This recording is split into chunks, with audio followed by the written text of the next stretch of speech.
Assalamualaikum warahmatullahi wabarakatuh. Halo teman-teman semuanya, perkenalkan nama saya Alisa Putri Hidayani. Saya lahir dan besar di kota Tasikmalaya. Pada saat ini saya menempuh pendidikan di Universitas Muhammadiyah Tasikmalaya, tepatnya di program studi S1 Keperawatan. Pada kesempatan kali ini, saya akan membahas mengenai tantangan dan kiprah mahasiswa di era pandemi COVID-19. Pandemi COVID-19 saat ini menjadi ancaman kesehatan berskala global dengan kasus terkonfirmasi dan angka kematian yang cukup tinggi.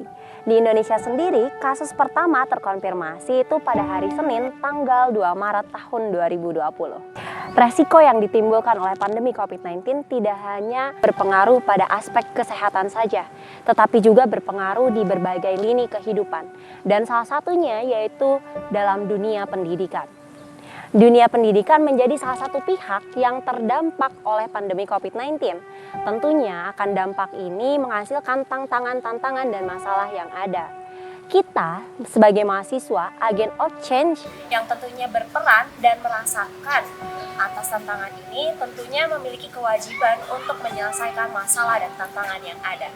Adapun tantangan-tantangan yang muncul akibat pandemi COVID-19 yaitu yang pertama yaitu adaptasi kebiasaan baru. Adaptasi kebiasaan baru ini bertujuan agar kita bisa bekerja, belajar, dan juga beraktivitas secara produktif di era pandemi COVID-19 ini. Salah satunya yaitu pembelajaran jarak jauh. Pembelajaran jarak jauh, mahasiswa dituntut agar bisa mengerti dan juga memahami materi dan juga praktikum yang diberikan oleh dosen. Sedangkan untuk praktikum sendiri itu tidak akan bisa dipahami jika tidak dipraktikkan secara langsung. Terutama bagi mahasiswa keperawatan seperti saya yang tentunya akan berhubungan langsung dengan keselamatan jiwa seseorang. Itu pasti perlu latihan khusus dan juga praktikum yang tidak bisa dilakukan secara mandiri. Yang kedua yaitu mahasiswa dituntut untuk menjadi lebih mandiri. Pelaksanaan pembelajaran di tengah pandemi COVID-19 ini tentunya mengubah proses belajar secara keseluruhan. Untuk mencegah penyebaran COVID-19, maka pembelajaran itu dialihkan dari yang awalnya datang ke kampus secara langsung, kini menjadi online atau pelaksanaan pembelajaran secara jarak jauh. Dengan adanya metode ini, maka mahasiswa ini dituntut untuk menjadi lebih mandiri. Awalnya, jika sebelum pandemi COVID-19, awalnya mahasiswa itu hanya mengandalkan bahan ajar dari dosen saja. Dengan metode ini, maka mahasiswa ada inisiatif untuk mencari referensi-referensi lain untuk menunjang pemahaman dalam materinya. Namun, dengan adanya tantangan ini jangan mematahkan semangat kita.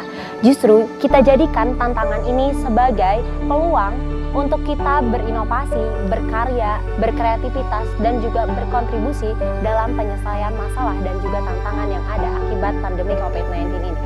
Seperti hal kecil yang sudah saya lakukan di lingkungan masyarakat Kota Tasikmalaya, yaitu memberikan pendidikan kesehatan mengenai protokol kesehatan COVID-19 untuk mereka yang tidak tersentuh oleh pemerintah dan juga pelayanan kesehatan lainnya, seperti mereka yang hidup di jalanan, tunawisma, pemulung, gelandangan, dan lain sebagainya.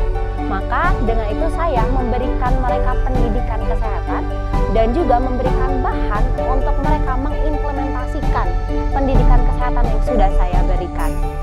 Di sini juga saya menggunakan makanan sehat sebagai metode pendekatan agar bisa berkomunikasi dan memberikan pendidikan kesehatan dengan mereka. Harapan saya, mudah-mudahan rekan-rekan semua menjadi termotivasi untuk jadikan tantangan ini sebagai peluang. Dan juga masih banyak di sekeliling kita dari hal terdekat dengan kita saja, mereka yang membutuhkan pergerakan dan juga kontribusi dari kita. Kalau bukan kita, siapa lagi?